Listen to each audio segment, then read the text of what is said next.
Vamos, então, começar o nosso estudo e vamos lembrar da Selminha, sobrinha da Ana, o marido dela, o sobrinho que estão com Covid. Em nome deles, nós vamos interessar a todos aqueles que nós conhecemos ou não conhecemos, né? Mas que estão nos hospitais da nossa cidade, que são muitos. Que Jesus abençoe a cada um. Ô, Ana, então a palavra é sua agora. Que assim seja. Então vamos, né, contando com o apoio da espiritualidade amiga, vamos dar continuidade ao nosso processo aqui de autoiluminação, que Joana está tratando da autoiluminação. Então ela nos diz que o eixo principal em torno do qual gira o processo de autoiluminação é o amor, que nós já falamos da vez passada, pois que é o amor que orienta a inteligência na direção da verticalidade da vida. E Joana pontua que, ao alcançar o conhecimento de si mesmo, o sentimento de compaixão que já está presente na origem da vida, ou seja, está presente na essência divina que trazemos em nós, vai surgir espontaneamente, de forma natural, e vai se manifestar através de sentimentos como a solidariedade, a misericórdia, o companheirismo e a caridade. Ela diz ainda que quando nós vibramos o sentimento de generosidade, se desdobram os sentimentos de simpatia, de empatia, de afeto, de benevolência para com todas as formas de vida. Olha só, então o sentimento de amor vai dando origem a esses vários desdobramentos. E quando então nós temos simpatia, nós temos afeto pelas diferentes formas de vida, mesmo as não sencientes, ou seja, mesmo aquelas que não têm consciência, né? Que não têm sensação, não têm sentimento, como as montanhas, as pedras, os metais, os vales, os rios, os mares, as florestas, os jardins, tudo, enfim, quando nós temos esses sentimentos por todos esses seres, não é? Nós temos mais facilidade para nos auto-iluminar. Então, Joana fala que esse movimento de autoiluminação pode se dar através de choque. E que ele pode ser afligente ou pode ser feito de forma doce e suave. Né? Então, ele pode ocorrer, como eu disse da outra vez, ou pelo amor ou pela dor. E ela cita novamente o exemplo de Paulo, né?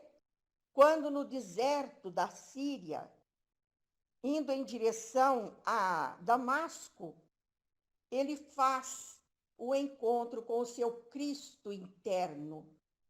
O que ocorreu com Paulo foi um encontro com o seu Cristo, com o arquétipo homem-deus, que era Jesus, que é Jesus, e que nós trazemos também em nós, como nosso modelo e guia, conforme está lá na questão 625 e questão 1009 do Livro dos Espíritos. Então, Paulo sofreu aquele choque que chegou até a ficar cego quando ele deparou com aquela luz, provinda desse arquétipo homem-deus, que é Jesus. E ela cita também o exemplo de Siddhartha Gautama, que à sombra da árvore Bodhi, a árvore Bodhi é uma figueira, e é a árvore sagrada do budismo. E foi embaixo dessa árvore, após Siddhartha Gautama meditar durante 49 noites e 49 dias, que ele encontrou as respostas para todas as perguntas que ele fazia. Então, ele encontrou tudo dentro dele mesmo, 500 anos antes de Cristo. E a partir daí, ele criou o budismo. Então, como eu já disse, Joana se serve de todas as forças, as 4 forças da psicologia. Joana se serve, além dessas forças, do budismo, e o ponto de chegada dela é o espiritismo. Certo? Então, ela diz que o indivíduo dotado do sentimento de compaixão que resulta da evolução moral e que está entre os mais elevados que a psique humana pode manifestar, se ilumina com mais facilidade, pois ele é tomado pelo sentimento de piedade diante do sofrimento do próximo e se prontifica a ajudá-lo. E esse é o sentimento de compaixão. Seja esse próximo de qualquer reino, do reino vegetal, do reino mineral, do reino animal e do ser humano. E Joana afirma que a própria biologia mostra que se estabelece mostra a harmonia que se estabelece em todas as formas de vida quando as individualidades passam a trabalhar em benefício do todo. Então, ela abre mão do seu interesse particular, né? Do interesse individual. Então, ocorre a harmonia quando entramos em contato com o outro e nos desdobramos pelo outro. E ela diz também que os seres humanos devem abrir mão de seus interesses pessoais em benefício do todo, do coletivo, sem, no entanto, perder de vista a individualidade. Olha como é importante. Nós mantemos a nossa individualidade, mas conscientes que nós fazemos parte de um todo e que está tudo interligado, tudo se completa numa rede. E essa individualidade é conquista do mundo, ou seja, da filosofia ocidental. Porque para os orientais, principalmente para o budismo, a alma não tem individualidade e ela se perde no todo universal. E Joana continua pontuando que quando esse pensamento voltado para o todo, sem perder a individualidade, né, toma conta de todo o ser, é que nós vamos conhecer como é que funcionam as leis da vida, como é a realidade da vida. E isso possibilita a conexão ou a ligação do espírito com a matéria, em que os dois são importantes, mas quem está no comando de tudo é o espírito, que é imortal. E é imortal justamente porque traz consigo essa essência divina. E assim eu passo a palavra para a Marlene. Primeiro parágrafo? Então, eu vou ler aqui, depois você continua. Nós paramos aqui, né, gente? Quando esse pensamento aí que a Ana acabou de falar, né? Que nós, apesar fazemos parte do coletivo, mas somos individuais, né? Somos indivíduos, temos a nossa individualidade, mas nós temos que sacrificar, ter compaixão por todas aquelas outras vidas, todas, né? E é isso mesmo. Então, quando esse pensamento inunda todo o ser, esse pensamento, né? É concretizada a realidade que parte sempre da mente, a usina geradora das forças da vida, facultando a perfeita conexão com o corpo. E aí, quando a gente chega nesse estágio, realmente nós estamos em equilíbrio, em harmonia, na realidade, né? Eu gosto mais de falar harmonia. Nós estamos em harmonia, mente, corpo. Aí, se a nossa mente, se nós estamos bem como espíritos, o nosso corpo também vai estar bem, né? Ela já tinha até aqui falado dessas células que estarão em perfeita harmonia. Ou seja, temos que caminhar ainda, né? Mas estamos buscando para chegar neste lugar, não é? Certinho, gente? Narinha, você está aí, bem? Eu acho que ela tinha saído uma hora. Nara? Aí eu fui naquele lugar.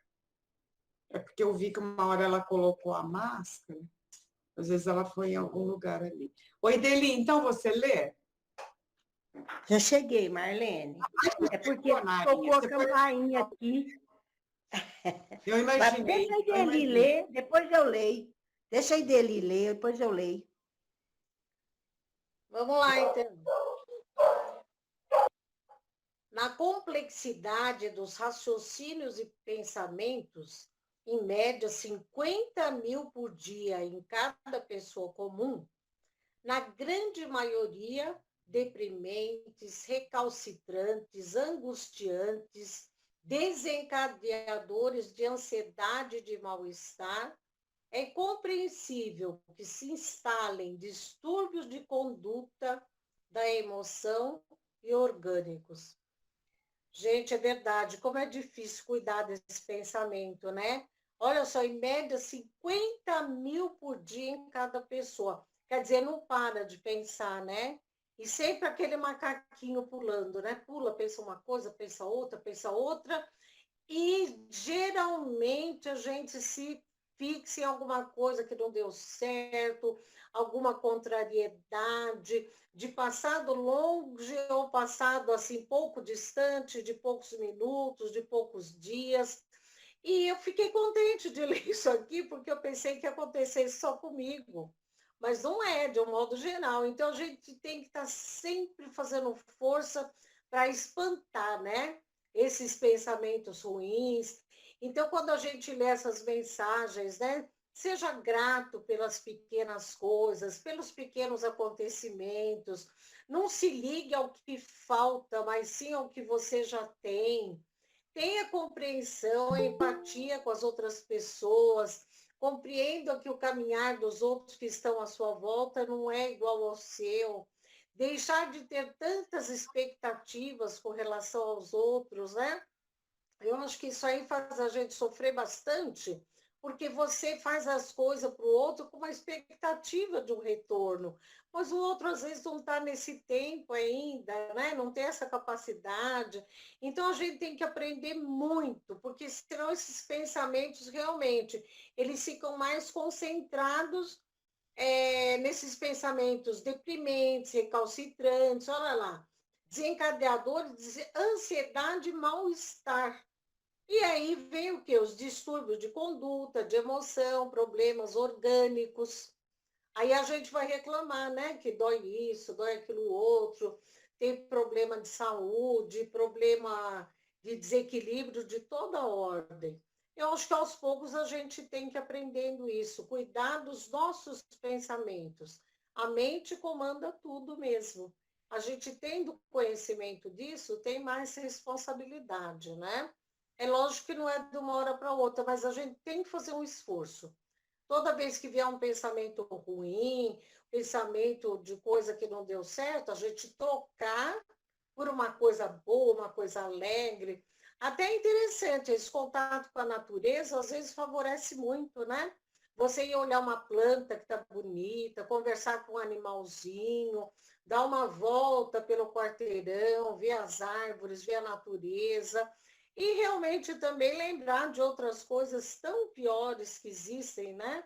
Às vezes a gente se magoa por coisas tão pequenas e existem coisas tão mais tristes, mais pesadas. Então é isso aí que eu entendi, gente, nesse parágrafo. Soprou aqui, prima, que era para eu falar, que por isso que a prática da meditação é boa, ela ajuda, né, nesse processo de trabalhar e vigiar os pensamentos. É Eu isso já mesmo. observei, eu já observei em mim, não poucas vezes, às vezes eu crio até uma história com os personagens, com as pessoas que eu conheço, tem começo, meio e fim. Agora eu já fico atenta, eu falo alto para eu ouvir. Eu digo assim, Marlene, minha filha do céu, não é hora de criar história, não. É um absurdo, né? Você cria uma história com as pessoas com as quais você convive e aquilo não aconteceu, gente. Aquilo não aconteceu, então eu tenho prestado atenção.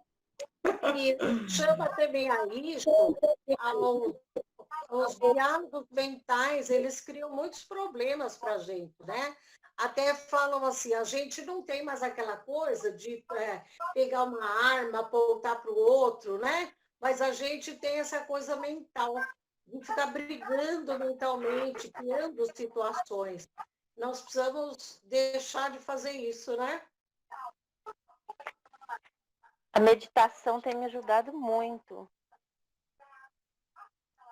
Em tudo. Sônia, você está meditando? Que bom, que bom. Todos os dias, Marleninha. Mudou minha vida, viu? Tá mudando. Muito bom. Nossa, Sônia, isso é bom. Larinha, continua, bem? Continuo. Como nós estamos falando de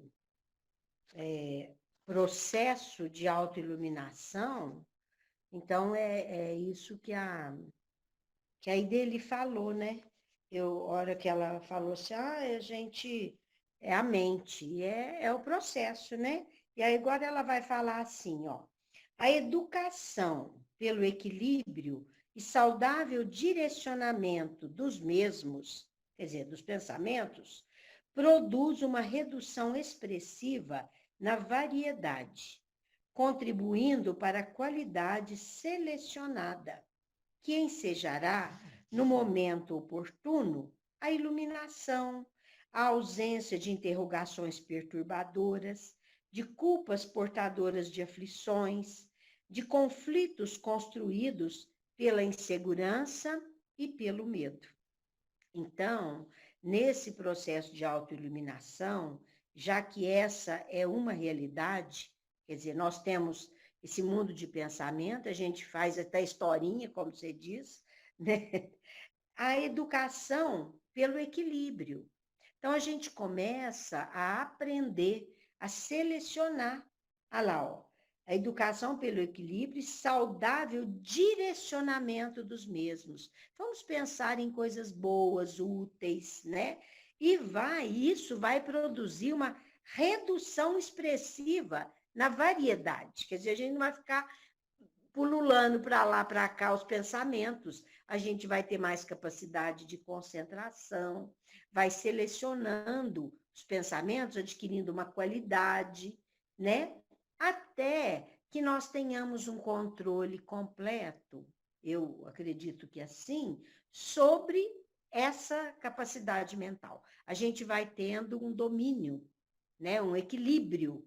E, olha lá, aí vai ocorrer a iluminação, aí a ausência de interrogações perturbadoras. A gente vai ficar pensando coisa que não precisa, né? Coisas insignificantes ou desnecessárias, de culpas portadoras de aflições, de conflitos construídos pela insegurança e pelo medo.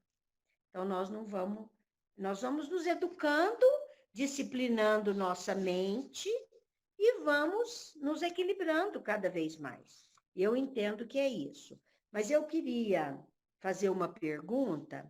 A hora que a Ana falou, o homem-deus, a Joana fala isso aqui, é porque eu acho que ela tirou de outro lugar, eu acho, né, Ana?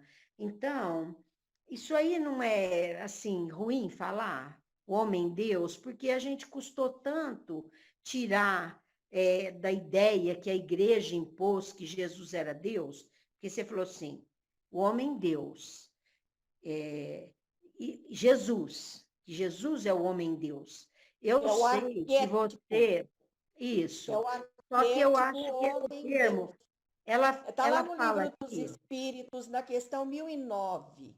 mas ele não fala em homem-deus. Arquétipo homem-deus. Ele fala? Sim, eu não iria falar se ele não falasse. Não, está lá no Livro dos Espíritos, essa palavra? Ah, eu vou procurar também, tudo bem. É porque assim, eu fiquei pensando, é dúvida, né, que eu tenho, que por exemplo, a igreja instituiu que Jesus era Deus, lembra? Então, eu acho que é outra conotação, eu entendo, mas será que é bom usar isso? Não sei. Nara, aí é mais no sentido assim, eu penso, porque nós somos deuses. Nós temos a centelha divina em nós. Então, não é esse homem-deus aí que... Não, eu Deus sei, com letra minúscula. Nós somos Deus com letra minúscula. Não é? mas Nesse eu acho que ela... quando fala esse homem-deus, Jesus, eu não sei, Marlene, eu tenho dúvida. Eu sei a sua preocupação, eu estou entendendo. Mas eu penso que é no sentido da divindade dentro de nós. Por isso que a Ana falou, é o arquétipo, né? Arquétipo é o modelo, é a divindade dentro de Não, nós. mas de repente eu falar de outro jeito. Com a expressão, né? Nádia, para acrescentar a respeito da educação pelo equilíbrio, no livro do Marshall Rosenberg, Comunicação Não Violenta, tem um ensinamento interessante para a nossa mente, para a educação desse equilíbrio. Nós temos um erro de educação de estar sempre avaliando tudo. Por isso que quando a gente avalia muito, foi treinada para avaliar muito, o que acontece? Nós temos um comportamento de julgamento. Então, isso prejudica muito, muito os relacionamentos. Então, o Rosenberg explica, porque além da meditação, foi citada aí, excelente educação pelo equilíbrio, outra coisa é nós educarmos a observação e não a avaliação. Porque se você tiver um espaço entre o que acontece? Em vez de você fazer uma avaliação, primeiro você faz uma observação. Será? Por que essa pessoa está falando isso? Por que ela está agindo assim? Por que ela... Quando você mais observa do que avalia, você dá mais tempo. E eu estou falando isso porque foi a minha dificuldade. Olha que eu inverti. Comecei a falar, igual a Marlene falou. Marlene, para de criar coisa na sua mente. Eu também falo, Gleide, para de avaliar, criticar imediatamente. Espere, observe mais, a gente ficar prestando atenção mais, observando mais para depois você questionar e fazer esse equilíbrio. Então, é um equilíbrio do pensamento. Ajuda. Por isso que evita muito conflito, aflição. Tá vendo? Aflições de conflitos construídos pela insegurança e pelo medo. Eles falaram que eu tinha muito isso. Por isso que eu já ficava criando na mente minhoca. Eu fico criando coisas que não são, que me atrapalham. Então, é mais observação e menos avaliação. Claro que tem que avaliar, mas não primeiro, é o impulso. Pessoas impulsivas, elas Você tem razão. por isso que faz parte da comunicação não violenta. No livro da comunicação não violenta, que você leu livro de isso? comunicação não violenta do Rosenberg. Eu já li, mas eu também já li sobre isso. Tem uma universidade que chama... Como é que é, gente? É lá perto de Campinas, que tem uns cursos de comunicação não violenta, né? Eu não sei se alguém tá lembrando o nome agora. É a Universidade... É o Michael Rosenberg. É o Michael Rosenberg. Então, ele tem o Rosenberg... um livro lá, Comunicação Não Violenta. Ô, gente, vocês desculpa, eu saí, eu bati o dedo errado, eu fui atender a porta que a minha neta chegou. Nossa, eu também já saí 2 vezes da reunião apertando o botão errado. Coitado do seu Antônio. Eu falei para o liga para a Ana. Não, mas o que a Laís... A minha neta veio trazer pão de queijo para mim, gente. Olha que gracinha. Não, você vai falar isso para nós. Sem graça. E quer que a gente seja boazinha. Lara, desculpa a interrupção, gente. Eu também peço. Não, a Lara quer saber, eu acho que a Ideli sabe, o nome da universidade perto de Campinas. Como que chama, Ideli? Você falou, mas eu acho que a Lara não ouviu, nem eu. Eu falei Unicamp, mas não sei se é isso que ela quer dizer. Não, é isso, não é Unicamp, não. Universidade da Luz. A Monja Cohen faz várias palestras. Não é a Universidade da Paz?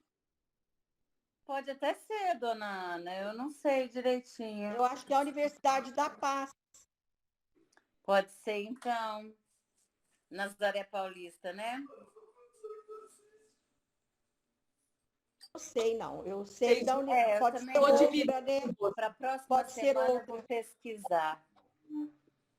Acho que é a Universidade. Eu vou dividir com vocês uma experiência que eu tive, Lara, com vocês. Porque eu participo de uma reunião do Pestalozzi na quinta, porque era mediúnica, agora ficou só pelo Zap. Porque tem gente lá que não sabe nem usar, não sabe nem usar a Meet, essas coisas. Bom, enfim. Aí passa a reunião, faz um comentário do Evangelho. Aí a semana passada era eu. E era sobre a prece, a eficácia da prece. Eu me recorri a uma passagem, a um conto do Humberto de Campos, no livro Boa Nova. Eu gosto muito do Humberto de Campos. Eu também. E ele fala sobre a oração dominical.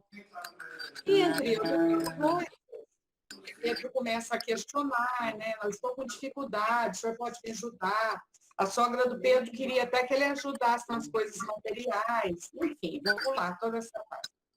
Eu só sei que o momento que Cristo explica assim para Pedro, olha, a oração, ela deve ser como a nossa respiração. Aí eu li, achei que eu tivesse entendido, mas ao mesmo tempo ficou uma encrenca na minha cabeça. Porque respirar é você respira, tem momentos que nem dá conta, né? Você nunca pensa inspirando, estou inspirando. Não acontece. Infelizmente, os nossos irmãos com Covid que estão entendendo melhor. Eu acho que eu fiquei com essa encrenca na cabeça e acontece muito isso comigo. Às vezes, algum irmão, amigo, ele me acorda e me explica. De vez em quando acontece isso. E sempre é uma explicação boa. Olha o que ele me explicou. Essa respiração, essa prece constante que vai acontecer como uma inspiração é quando você dominar pensamentos e sentimentos. Que é isso que nós estamos estudando. Se você estiver dominando seus pensamentos e sentimentos, você vai orar como se você respira. Achei muito legal. Realmente. Eu não tinha contado para ninguém, estou contando para vocês aí. O que vocês pensam sobre isso? Foi um amigo, né, que me orientou, eu acho, que eu achei muito legal. Marlene, tem uma frase do Emmanuel que fala: quem vive com amor, não, quem trabalha com amor vive em prece. É a prece constante, né? É aquela, tem até uns cursos de mindfulness, que é a gente fazer a meditação nos atos do cotidiano, né? Então, eu aprendi isso já. Eu já fiz algumas coisas lá com o Luiz Fanan, vocês devem conhecê-lo, né? Conheço. Então, que ele explica muito bem sobre essa questão da meditação em cada ato que a gente faz na nossa vida, né? Então, assim, atenção plena mesmo, atenção plena, a meditação diária, né? Como um ato de respirar mesmo. Cada ação da gente tem que ser feita com o máximo de atenção, que isso é um ato de prece. Né? Nós fizemos aqui, né, Marlene, por muitos dias, muitos meses, né, a meditação mindfulness, que é essa da atenção plena. E me ajudou muito. E hoje também aconteceu uma coisa engraçada, que eu tenho uma faxineira que vem nas quintas, mas ontem ela disse que não estava muito bem, com gripe, eu falei, não, fica quietinha aí. Aí me dispus hoje a virar uma piorra para fazer o serviço tudo, e ainda tinha que levar o cachorro para tomar banho. Aí eu estava bem agitada, bem agitada. Aí a hora que eu saí, eu falei, Marlene, aí essa hora eu converso comigo também. Vai fazer a sua meditação plena aí, vai prestando atenção, faz uma coisa de cada vez, tal. E eu comecei a fazer isso, melhorei. Aí eu fiz o serviço também, tranquila, eu não fiquei agitada, porque eu estava extremamente ansiosa, né? Eu falei, gente, eu tenho que terminar isso aqui logo, porque... E olha que mulher tem serviço, né? E aí deu certo. Foi a meditação, Ana, que você ensinou, entendeu? É isso que eu quero te dizer. É muito bom. E voltando lá, resposta à Nara, porque eu tive que ir atender, ainda demorei a atender, ela teve que esperar lá fora. Aí, Nara, é no sentido de arquétipo, homem-deus, que nós também somos deuses. Jesus disse, vós sois deuses, mas no sentido dessa essência divina que nós trazemos em nós e que Jesus também tem nele. Eu entendi, mas eu não gosto desse termo. Eu acho mas que está lá no confunde. Livro dos Espíritos, Quatro- na questão 1009. Depois vocês vão lá, já recomendei várias vezes aqui nesse estudo, para vocês irem na questão 1009 e ver lá com os seus próprios olhos.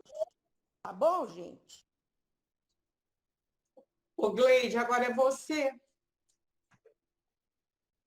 Deve nortear essa busca o sentimento de solidariedade e de compaixão.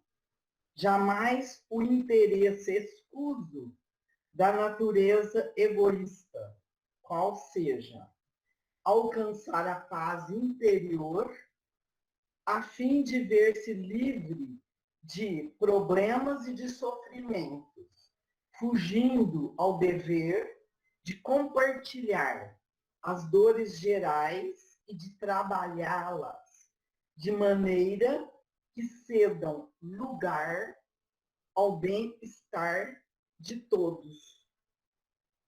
Que interessante, não? Isso como nortear o pensamento, né? Sem interesses, escuso de natureza egoísta. Quando a gente alcança a paz interior, nós vamos causar uma paz interior a todos. Nós estaremos realmente contribuindo para o bem-estar de todos, começando conosco. Então, se você pratica isso, você também equilibra todo o seu espaço, equilibra todo mundo.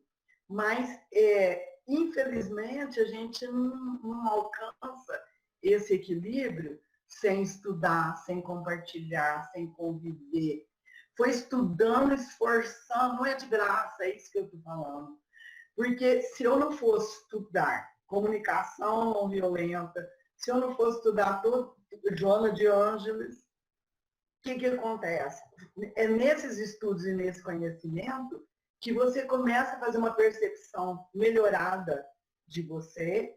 Por isso que a gente tem que sempre... É um esforço pessoal, vamos dizer assim, né? A busca da autoiluminação. Depende também de tudo isso. É isso que eu entendi aqui desse sentimento de solidariedade e compaixão. Mas primeiro tem que acontecer em você.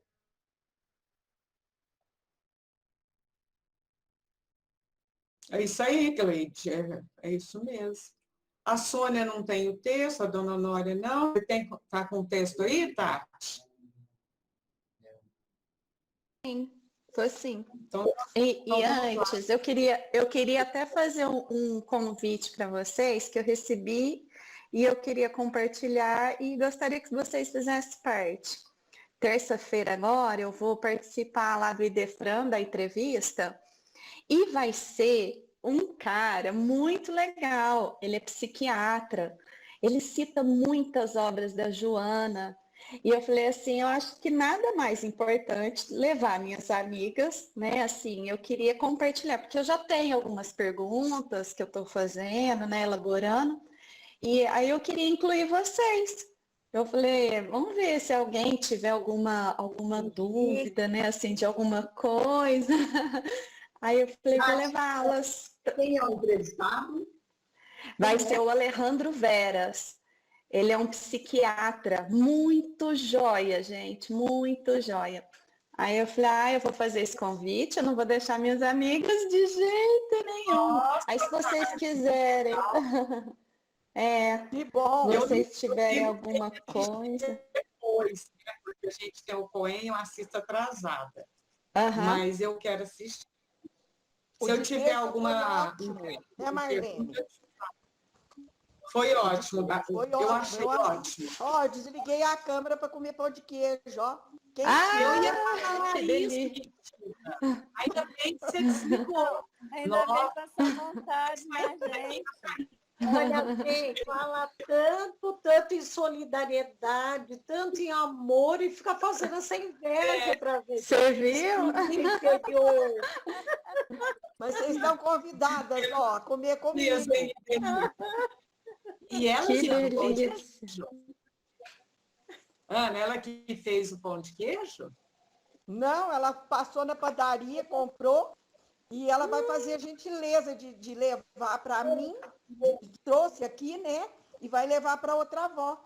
Ai, que linda. Que gracinha. Que gracinha. Ela já está dirigindo. Gente, que amor, né? Ela já Ai, está tem um relógio dirigindo. tocando aqui. Hã? Ela já Não, veio a pé, caminhando. Gente, que Caminhando, gracinha. Marlene. Eu vou só fazer uma pergunta para a Tati. Quem que vai dividir com você a entrevista? Uai, o Carlos ainda não me falou. Acho que na segunda, né, quando a gente faz aquele teste Gente, lá. eu vou dar uma dica. Se ele chamar alguém de vocês, vocês não vão, não. Sabe por quê? A última vez que a Tati participou, ela dividiu com o nosso querido Marco embora, né? Ai, e você acha que eu não estou pensando nisso? Ai, que dó. Tadinho, Deus abençoe. É... Pela brincadeira. Não. Mas ele era muito brincalhão, ele não vai achar ruim eu brincar também, não. Ô, Não. Tati, então pode... Tá. Enquanto vicejam as infelizes imagens egóicas no ser, não haverá libertação das mazelas e das escamas que impedem a iluminação interior. Então a gente tem que se despir de todo o mal, de toda, né, angústia, sei lá, de toda coisa ruim que bloqueia o nosso espírito, né, para alcançar paragens mais felizes, né? Eu vejo assim. É bem curtinho, mas é muito profundo. E é de pouquinho em pouquinho que a gente vai conseguindo. Hoje mesmo, igual na hora que vocês estavam falando dessa questão da gente ser, a gente é um ser único e ao mesmo tempo a gente tem que se doar. Eu escutei isso da minha terapeuta, o tanto que é importante e o tanto quando a gente não respeita esse período, né, a gente não se respeita como um ser individual, o tanto que isso daí causa mal para a gente. Eu vivi isso daí. E é um processo para se libertar. E é muito importante mesmo. É mesmo, né, Tati? Nós Como temos que é? aprender a se respeitar, né? E como? Mas é que no processo da nossa escalada evolutiva, eu não estou dizendo só desta encarnação. Nós fomos muito oprimidos, né? Tem as culpas, né? Assim, né? Os remorsos, alguma coisa que deixou de ser feita e a gente se cobra demais. Tem muita coisa que envolve, né? Mas é o conhecimento de si, né? E com o tempo a gente consegue. Gente, a Juliana tá aí, eu nem cumprimentei. Juliana, tudo bem? Oi, tudo bem? Mas eu entrei quietinha, porque eu só consegui entrar às 3h30. Oiê! Aí eu falei, eu não vou entrar de câmera, não, vou ficar quietinha, porque a pessoa só conseguiu entrar às 3h30, eu vou atrapalhar o estudo. Eu quase não entrei, mas fez tão bem que eu falei, eu não quero perder mais. Não, Obrigada. Não tem problema não, sinta-se à vontade. Você não tem o texto, né, Ju? A Lara não, também. Não tem. Você tem lá como o que... texto? Depois vocês me falam como eu consigo. Dona Você Marlene. pode baixar pelo PDF, depois você explica para ela, Tati. Não, a Obrigada. Tati Delia. Eu tenho livro, eu não tenho PDF. Tem razão, tem razão. Mas eu vejo com os Agora, universitários aqui, como é que Eu faço? amei a Lara, ouvi a Tati. Que beleza! Parabéns. Ana Luísa, hoje nós Luísa. presente mesmo. Eu também Graças. achei. Eu ia falar Também assim, gostei. Lara, que gracinha. A Tati, então, bem, ela fica quietinha, mas ela eu já conheço, né? Ela tem muito para dar. Só que ela é... Eu tô com Ela fica mestras, né? Que aprender, Imagina. É isso mesmo, Tati. né? Ô, Ana, Concordo. o meu só... Você pode ler ou quer que eu faça para alguém? Como? Não entendi. Ana, seu está fechado o microfone. É porque ela está comendo pão de queijo. Estava quentinho e comi. Tá certo. Você quer ler agora? Dá para você ler, Ana? Posso ler. Então, vamos Merece lá. recordar-se. É aqui, né, que tá. Merece recordar-se, é isso?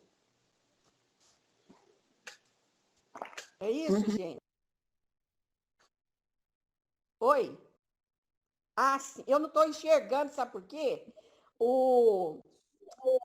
Aqui está escrito assim, mais 2 pessoas bem em cima do C, Marlene. É porque nós levantamos o dedão, mais 2 pessoas, que foi a Ideli, a Gleide e eu. Então É tá. esse lugar mesmo. É justamente onde vocês como é que fala? Tá ruim para ver.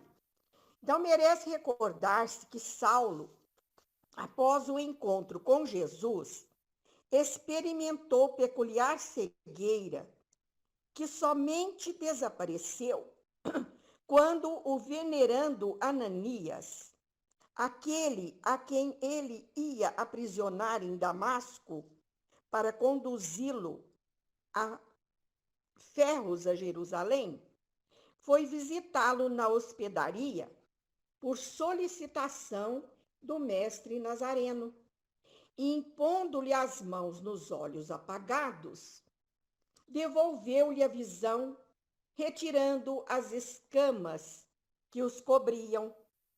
Olha que beleza, né? Como Ananias era autoiluminado e Saulo em processo de autoiluminação, em processo daquele choque, aquele arrebatamento que ele recebeu quando ele encontrou Jesus dentro dele, Jesus repetindo o arquétipo homem-deus, conforme está na questão 1009 do Livro dos Espíritos, lição dada por Santo Agostinho e São Luís. Então é maravilhoso isso. Isso é lindo. É aquele contato com o Cristo interno que todos temos dentro de nós, mas que nós não descobrimos ainda. Nós vamos chegar lá, né?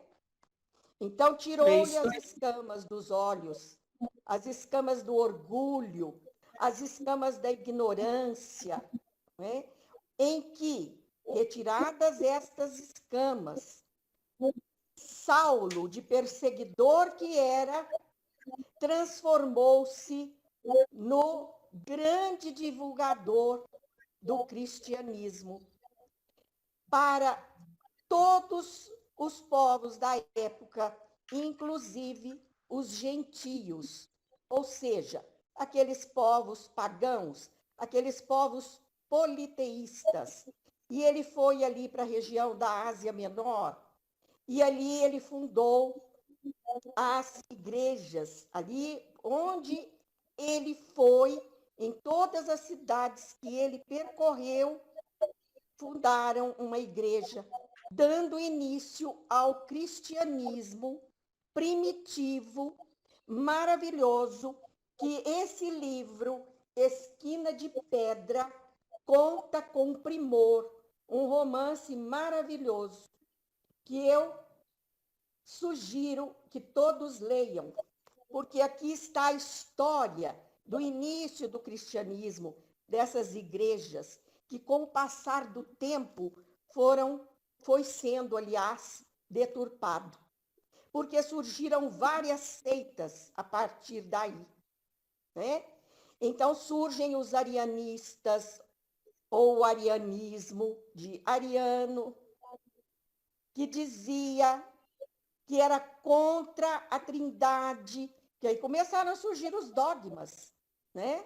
Surge o docetismo, que fala da virgindade de Maria, cujos reminiscentes hoje são os rustenguistas, e os jansenistas, e muitas outras seitas, os cátaros, né? O catarismo, que fizeram igreja na França, cultuando Maria Madalena. Então, é muito bonita toda essa história. E é bom a gente saber como é que se deu esse início aí, né, do cristianismo. Então, é isso. Eu passo agora a palavra para outra. Então, vamos lá. Quem é o autor do livro, dona Ana? É Quem o é o Wallace autor? Rodrigues. O Wallace Rodrigues. Tá, joia. Ele não Nossa, é ele é o- psicografado propriamente. É uma inspiração que o Wallace teve. E é maravilhoso, viu, gente? Vocês não sabem a O Wallace, ele é preciosidade trabalhador lá que de contém esse Araras, livro. né? Ele foi um grande trabalhador na seara espírita. Sabe aquele livrinho Exatamente. também que eu indico muito, que é mais para criança e para o resto da vida? É do Aham. Wallace também, é É uma dele. beleza. É. Muito Então bom. vamos lá, gente. Tal ocorreu porque Ananias era iluminado. Havia predominância da compaixão nos seus sentimentos. Portanto, a condição de vítima potencial socorreu o seu virtual algoz. Esse momento é maravilhoso, né? Porque, na realidade, Paulo estava indo atrás de Ananias. Mas, assim, eu tenho feito várias reflexões sobre essa parte. Na realidade, gente, Paulo já estava convencido de que o Cristo era bom. Porque o que o Estevão fez, na hora que ele crucifica o Estevão, não tinha jeito desse Cristo ser ruim. Só que Paulo era extremamente orgulhoso, né? E ele estava fincado numa doutrina que ele tinha batalhado, então tinha que brigar mais um pouco. Mas brigou, depois disso ele brigou até pouco, né? Porque aí as coisas foram acontecendo. E ele foi esse grande trabalhador que a Ana Luísa falou. O Emmanuel diz que se não fosse Paulo, depois de 50 anos da vinda de Jesus, ninguém mais saberia quem era ele. Porque não tinha divulgação igual é hoje, né, gente? Então, adeus Cristo. E o Paulo fez esse trabalho. E não foi fácil, hein? Dá para ler mais um parágrafo? Narinha, cadê você? A Nara tornou sumir. Acho que ela saiu. Foi comer pão de queijo também. Diz que foi comer pão de queijo. Então, ele... E como eu estou longe, não tem jeito de pegar esse pão de queijo. Vamos ler, então, né? Vocês me pagam, ainda vou aí comer pão de queijo.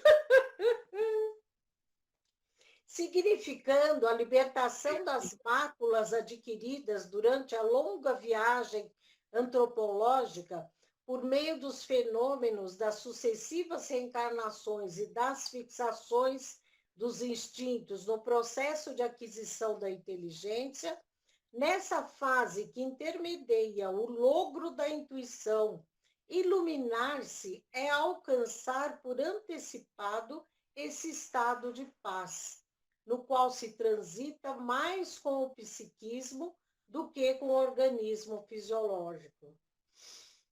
Profundo também, né? Quer dizer, significando a libertação das máculas adquiridas durante a longa viagem. Quer dizer, que à medida que a gente fosse libertando, né, através das reencarnações, de tudo isso que a gente carrega e tanto, desse instinto, aí a gente vai adquirindo maior liberdade, mais inteligência, vai seguindo mais a nossa intuição e fazendo predominar o psiquismo acima do organismo fisiológico. Muito bonito, né, esse parágrafo, bem, bem profundo realmente, né? E quando Joana fala dessa longa viagem antropológica, ela está se referindo a toda a evolução do ponto de vista biológico, do ponto de vista cultural, do ponto de vista sociológico e do ponto de vista do próprio psiquismo humano, do próprio despertar da consciência, ao qual ela já se referiu nas lições anteriores.